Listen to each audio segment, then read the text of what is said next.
لیکن انہوں نے 18 جوانوں کو شہید کر دیا۔ اس کے بعد پھر آئے جناب آرمی کے کمانڈوز، انہوں نے آ کے ان کو پھڑکایا، پھر تقریباً 28 کے قریب جہنم واصل ہو گئے، باقی بھاگ گئے۔ بھاگ کے کہاں جانا ہوتا ہے، وہیں پہ کسی نہ کسی سردار کے اس میں گھس جاتے ہیں۔ وہاں پہ زیادہ تر سردار بھی عالمی طاقتوں کے ٹراؤٹی ہیں، بکے ہوئے ہیں۔ یہ بلوچستان کے بڑے باشعور اور غیرت مند لوگ ہیں، لیکن ہر جگہ پہ گندے لوگ بھی بیچ میں ہوتے ہیں نا۔ بیچ میں ایسے گندے لوگ ہیں جو کہ یہ ماہم بلوچ جیسی گندی عورتیں بیچ میں آ گئی ہیں، انہوں نے مردوں کو بھی گندا کر دیا ہے۔ جو عالمی طاقتوں کی ٹراؤٹ ہے جو وہاں پہ پیسے تقسیم کر رہی ہے، اور اب وہ عمران نیازی کہہ رہا ہے کہ میں اس کے ساتھ مل کے تو احتجاج کروں گا۔ بھائی وہ تو ملکی غدار ہے، وہ تو ثابت ہو چکا ہے۔ اس کے ایک اکاؤنٹ سے 7 ارب ڈالر پکڑا گیا ہے۔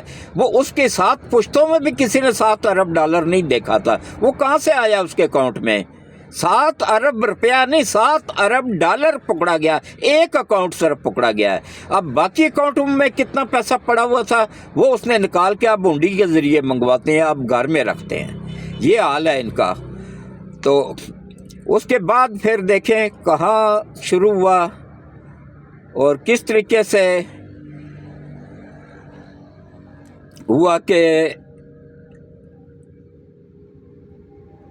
جب مقابلہ ہوا وہاں پہ، پھر جب فوج پہنچی تو وہاں کی مقامی لوگ بھی اسلحہ لے کے باہر نکل آئے۔ پھر ان کو سمجھایا گیا، ان کو بتایا گیا کہ بھائی کیوں اپنی جانوں کے دشمن بنے ہوئے، یہ کمانڈو ہیں آرمی کے، انہوں نے تمہاری نسلوں کو بھی جہنم واصل کر دینا ہے۔ پھر وہ اپنا اسلحہ لے کے اپنے گھروں کو گئے ہیں۔ سب سے پہلے تو بلوچستان میں تمام لوگوں سے اسلحہ جمع کرنا چاہیے، ایک رائفل یا پستول اپنی حفاظت کے لیے ان کے پاس ہونا چاہیے۔ یہ جو جدید اسلحہ جس گھر سے برآمد ہو نا، اس گھر کو بھی مسمار کر دینا چاہیے، کیونکہ جدید اسلحہ وہ ہمیشہ فوج کے خلاف ہی استعمال ہوا ہے، اور یہ عالمی طاقتوں کے ٹراؤٹ ہیں وہی استعمال کر رہے ہیں۔ جو 90% ملک کے تقریباً 80% کر لیں، چلو 90 نہ بھی کریں، 80% لوگ بلوچ جو ہے نا وہ ملک کے وفادار ہیں، پاکستان کے وفادار ہیں۔ 20% جو ہے نا وہ عالمی طاقتوں کے وفادار ہیں، وہ عالمی طاقتوں کے ٹراؤٹ ہیں، ان کا کام ہی یہی ہے شر پھیلانا، پیسے لے کے وہ کرنا۔ تو انہوں نے وہاں پہ کل 18 جوانوں کو، ایف سی کے 18 جوانوں کو شہید کیا ہے، اور اس کے بعد پھر آرمی کے کمانڈوز نے آ کے ان کو بھی جہنم واصل کیا۔ 28 کے قریب جہنم واصل ہو گئے ہیں، باقی کچھ جو ہے نا زخمی حالت میں پکڑے بھی گئے ہیں۔ تو ان سے پتہ چلے گا کہ ان کے پیچھے کون ہے، تو کون کون سی طاقت ہے، اور کون کون سے یہاں مقامی سہولت کار ہیں، اور انہی طاقتوں کو، انہی بلبوتوں پہ یہ ٹاؤٹ جج بیٹھے ہوئے ہیں۔ یہ جو اسلام آباد ہائی کورٹ میں 6 جج بیٹھے ہوئے ہیں نا، یہ 6 کا 6 ٹولہ عالمی طاقتوں کا ٹاؤٹ ہے، غدار وطن ہے۔ ان کی نسلوں پہ بھی میں لعنت بھیجتا ہوں، میں ان کے باپ سے بھی نہیں ڈرتا ہوں۔ جو اکھاڑنا اکھاڑ لے، جو رات قبر میں ہے نا وہ باہر تو ہو نہیں سکتی ہے، تو پھر ڈرنا کیا؟ ویسے بھی 75 سال کا ہو گیا ہوں، بونس پہ چل رہا ہوں، جو رات قبر میں ہے وہ باہر نہیں آ سکتی ہے۔ جو اس میرے جیسے اگر بوڑھے بندے کی جان اس ملک کے لیے قربان ہو جائے تو اس سے بڑھ کے اور کیا اعزاز ہو سکتا ہے؟ مرنا تو ویسے بھی ہے، تو اگر ملک پہ قربان ہو کے مرا جائے، شہادت کی موت لی جائے، تو اس سے بڑھ کے کوئی اور ہو ہی نہیں سکتا ہے۔ تو میں اسی لیے آپ لوگوں کو بھی سمجھاتا رہتا ہوں، ہمیشہ اپنی فوج کے وفادار رہیں، اپنے ملک کے وفادار رہیں۔ یہ ملک ہے تو ہم بھی ہیں۔ یہ جو بڑے بڑے ٹراؤٹ ہیں نا، ان کے تو 10 ملکوں میں گارہ ہیں۔ یہ جو بڑے بڑے، اچھا یہ دیکھیں، یہ جو 6 جج ہیں، ان میں سے ایک جج نے ہاؤسنگ سوسائٹی بنائی ہوئی ہے۔ اس کے باپ نے بھی کبھی اتنا پیسہ دیکھا تھا جو ہاؤسنگ سوسائٹی بنا لے؟ اور ان 6 ججوں کے سب کے پاس نیشنلٹیاں موجود ہیں امریکہ کی، ان کی فیملیوں کے پاس نیشنلٹیاں موجود ہیں امریکہ کی۔ کیا یہ دورہ قانون نہیں ہے؟ کو اگر سیاستدان کسی کو دوہری شہریت نکل آئے تو وہ نائل ہو جاتا ہے۔ کوئی سیاسی نہ کوئی سرکاری ملازم پہ فیصل وابڈا کو بھی نائل کیا گیا تھا نا، اس کی دوہری شہریت تھی. تو کہ یہ آسمان سے اتری ہوئی مخلوق ہے؟ یہ جو جج ہیں چاہے جس کسی پہ بھی ناانصافی کرے نا یہ جج، ان کو الٹا لٹکا کے لترول کرنی چاہیے. کیا یہ بھٹو کو واپس لا سکتے ہیں؟ بعد میں تسلیم کر رہے ہیں ہاں جی ہم سے غلطی ہو گئی تھی. لعنت ہے تمہاری نسلوں پہ جو بعد میں اس کو مار کے پھانسی ناحق چڑھا کے بعد میں کہتے ہو جی ہم سے غلطی ہو گئی تھی، ہم پریشر میں ضیاء الحق کے پریشر میں آ گئے تھے. لعنت ہے تمہاری نسلوں پہ. بھائی کیوں پریشر میں آئے تھے؟ انصاف بیچ کے پریشر میں آ گئے تھے. انصاف کا جنازہ نکال دیا تم لوگوں نے.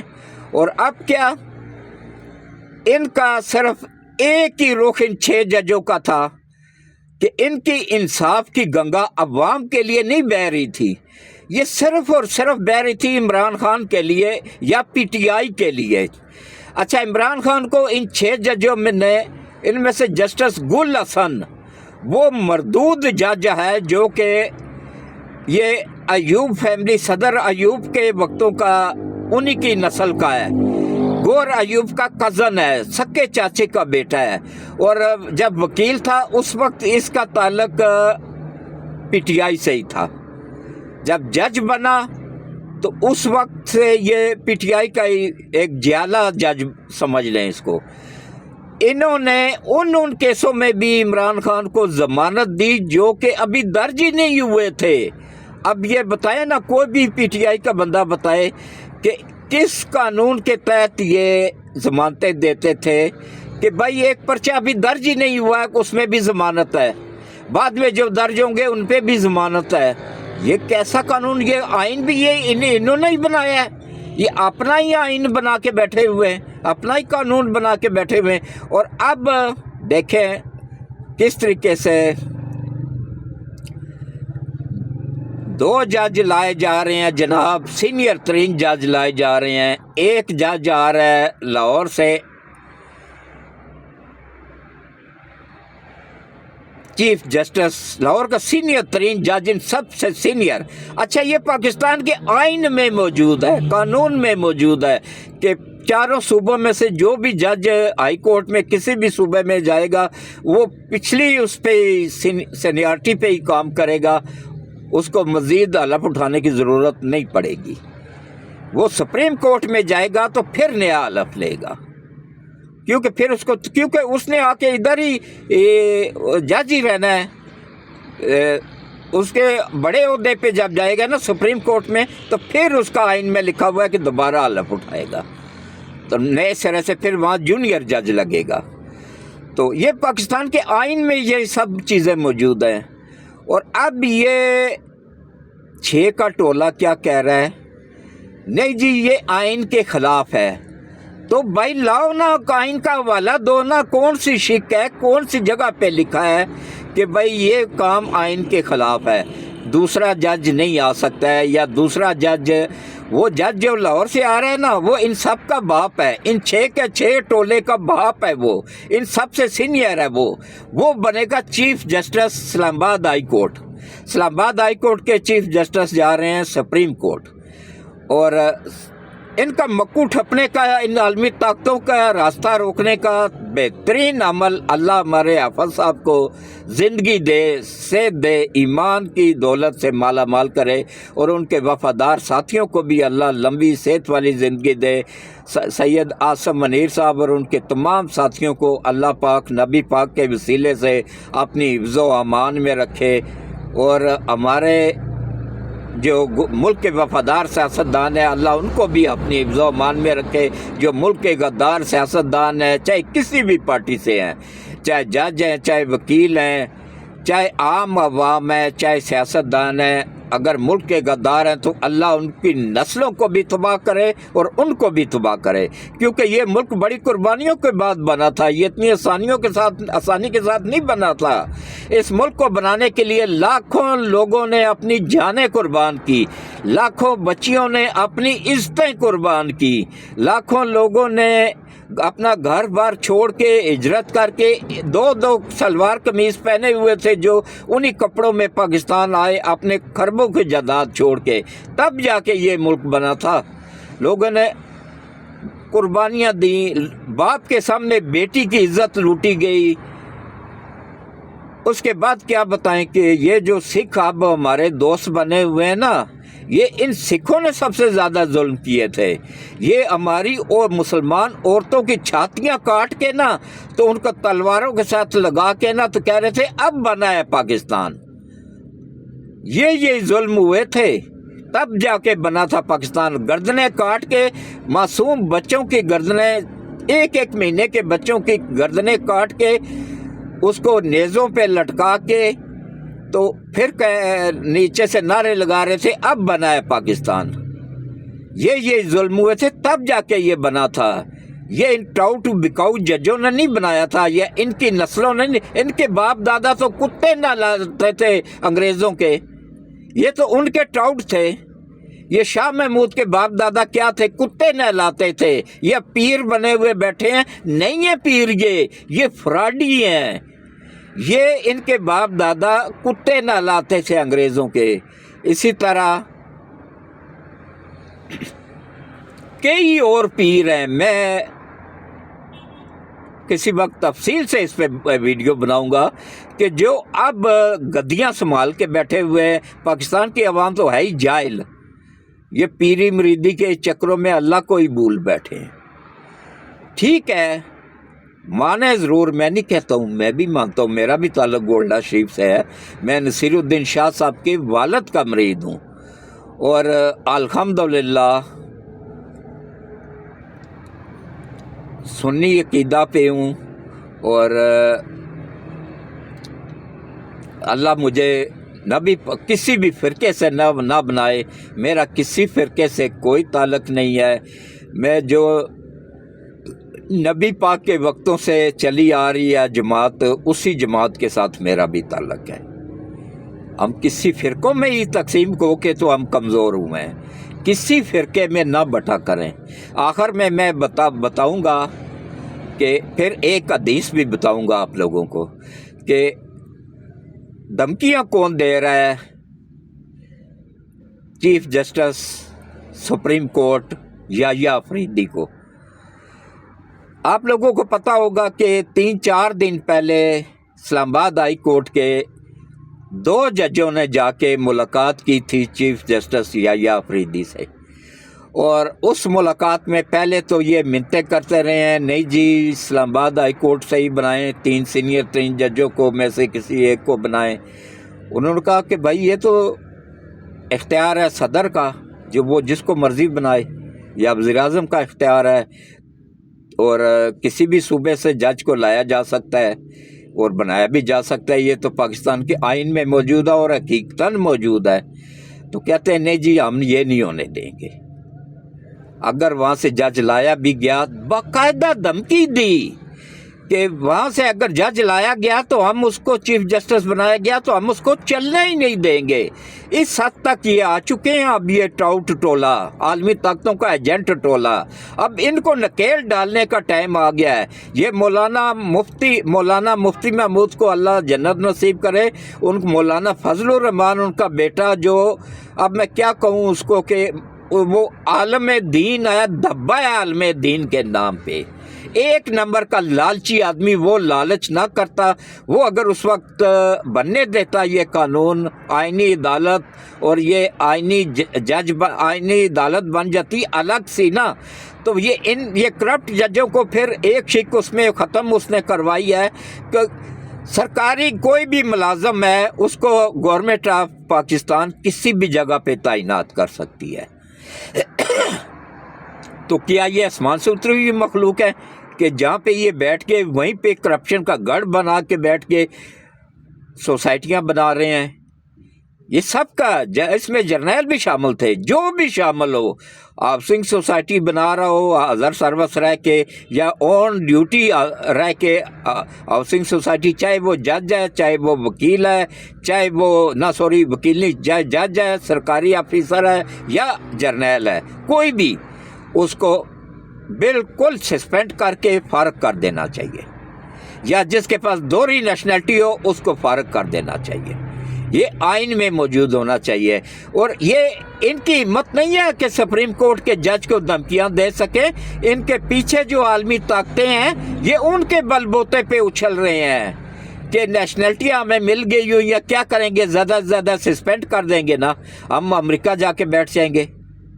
یہ جتنے بھی جرنیل اس سے پہلے ریٹائرڈ ہوئے ہیں، ایک مرزا اسلم بیگ کو چھوڑ کے باقی سب کے سب امریکہ میں بیٹھے ہوئے ہیں، غدار تھے نا۔ یہ میں آپ لوگوں سے وعدہ کرتا ہوں کہ یہ سید عاصم منیر ہرگز نہیں ملک چھوڑ کے جائے گا، یہ اسی ملک میں ہی رہے گا، اور یہ مڈل کلاس طبقے سے ہے۔ اس کے والد F G technical high school میں ٹیچر تھے، بعد میں پھر ہیڈ ماسٹر بن گئے تھے، اور انتہائی ایماندار بندے، میں بچپن سے ان کو جانتا ہوں، ان جیسا ایماندار بندہ میں نے دیکھا ہی نہیں تھا۔ جب مجھے پتہ چلا کہ ان کا بیٹا ہے یہ، اس سے تو میں کبھی نہیں ملا ہوں، لیکن ان کا بیٹا جب پتہ چلا تو میں نے کہا بھائی اس کے خون میں حلال شامل ہے، یہ انشاءاللہ ملک کے لیے کرے گا۔ اس کے بعد پھر میں نے اس کا ساتھ دینا شروع کیا تھا، ورنہ میں تو ہمیشہ سے جرنیلوں کا مخالف رہا ہوں۔ میں نے ایوب کے دور میں جیل کاٹی، پھر میں نے یحییٰ کے دور میں جیل کاٹی، پھر میں نے اس کے کیا نام ہے یہ ضیاء الحق کے دور میں جیل کاٹی، مشرف کے دور میں جیل کاٹی۔ میں جیلوں سے ڈرنے والا صحافی نہیں ہوں، میں بکاؤ صحافی نہیں ہوں، میں لفافہ خور صحافی نہیں ہوں، میں جیل سے نہیں ڈرتا ہوں۔ میں صرف اس لیے اس بندے کا ساتھ دے رہا ہوں، یہ ملک کے لیے اچھا ہے، ملک کے لیے ایمانداری کے ساتھ کر رہا ہے۔ تو ملک کا ساتھ، اگر ملک کو، پاکستان اس وقت اپنی بقا کی جنگ لڑ رہا ہے، اگر ملک کو بچانا ہے، سی پیک کو بچانا ہے، تو اس وقت آرمی کے ساتھ کھڑے ہو جائیں، اپنی فوج کا ساتھ دیں، اپنی گورنمنٹ کا ساتھ دیں، اپنی ایجنسیوں کا ساتھ دیں۔ میری اپیل ہے پی ٹی آئی کے لوگوں سے بھی، خدا را ملک کا ساتھ دیں، اپنے ملک کے وفادار بنے۔ یہ سیاسی پارٹیاں آنی جانی ہے، کئی عمران ابھی آئیں گے آپ کی لوگوں کی زندگیوں میں، آئیں گے اور جائیں گے، کئی نواز شریف آئیں گے، کئی زرداری آئیں گے، کئی مولانا فضل الرحمان آئیں گے، کئی آئیں گے اور کئی جائیں گے۔ آپ لوگوں نے اور ہم عوام نے ادھر ہی رہنا ہے، تو کوشش کریں کہ سیاسی پارٹیوں کے وفاداری کی بجائے نا، سب سے پہلے اللہ سے وفاداری کریں، اس کے نبی سے وفاداری کریں، اس کے نبی کو اپنی اولاد کو سکھائیں، ان کو بتائیں، یہ قادیوڑوں کے شر سے بچائیں، ان کو سمجھائیں کہ بھائی نبی پاک ہمارے آخری پیغمبر تھے، ان پہ نبوت کا دروازہ ہمیشہ کے لیے بند ہو چکا ہے، اب کوئی نبی یا پیغمبر قیامت تک نہیں آئے گا۔ یہ کہہ رہے ہیں نا ان کے خلیفہ، کسی ولی کا خلیفہ، کسی پیغمبر کا خلیفہ نہ کسی قرآن میں ہے، نہ کسی حدیث میں ہے کہ کوئی خلیفہ بھی ان کا آئے گا، کوئی نہیں آئے گا۔ ہاں، دین کو چلانے کے لیے اللہ نے کچھ لوگوں کی ڈیوٹیاں لگائی ہوئی ہوتی ہیں، ان میں صحافی بھی ہوتے ہیں، ان میں علماء کرام بھی ہوتے ہیں، ان میں اللہ کے ولی بھی ہوتے ہیں۔ سب سے زیادہ کردار اللہ کے ولیوں کا ہوتا ہے، کیونکہ انہوں نے اپنی زندگی وقف کر دی ہوتی ہے۔ تو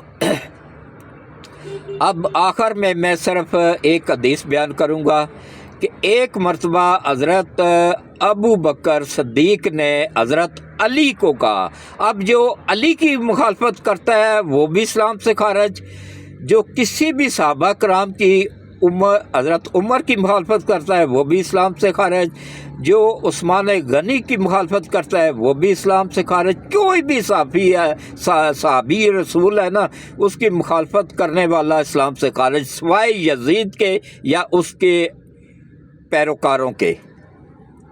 کسی بھی صحابی کی کبھی بھی صحابی کی کبھی بھی نہ کریں کہ وہ سب صحابہ رسول درجے میں بہت بلند مقام رکھتے ہیں۔ ٹھیک ہے، وہ بھی انسان تھے، فرشتے نہیں تھے، ان میں بھی اختلاف پیدا ہوتے تھے، لیکن وہ آپس میں بیٹھ کے الجھا لیتے تھے۔ حضرت ابو بکر صدیق نے حضرت علی سے فرمایا کہ اے علی مبارک ہو۔ انہوں نے کہا خیر مبارک کس بات کی؟ تو پھر حضرت حضرت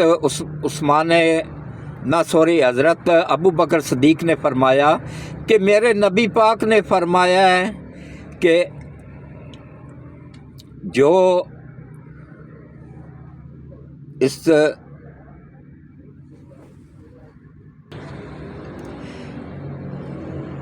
تو حضرت ابو بکر صدیق نے فرمایا کہ اے علی، میرے نبی پاک نے فرمایا ہے کہ میرے بعد جو بھی جنت میں جائے گا، علی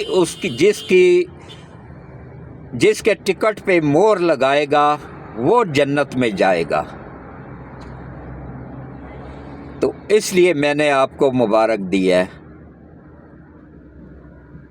تو پھر حضرت علی نے آگے سے کیا جواب دیا وہ بھی سن لیں۔ حضرت علی نے جواب دیا، اے ابو بکر صدیق، میرے نبی پاک نے یہ بھی فرمایا ہے، مجھے فرمایا ہے کہ اے علی، جو حضرت ابو بکر صدیق کی مخالفت کرے، حضرت عثمان غنی کی مخالفت کرے، یا حضرت عمر کی مخالفت کرے یا ان کے خلاف ہو، ان کے جنت کے ٹکٹ پہ ہرگز مور نہ لگانا۔ اب جو شیعہ حضرات ان صحابہ کرام کی توہین کرتے ہیں وہ بھی سن لیں کہ علی نے کیا فرمایا ہے، کیا جواب دیا تھا۔ جو علی کی توہین کرتے ہیں مسلمان، وہ بھی سن لیں۔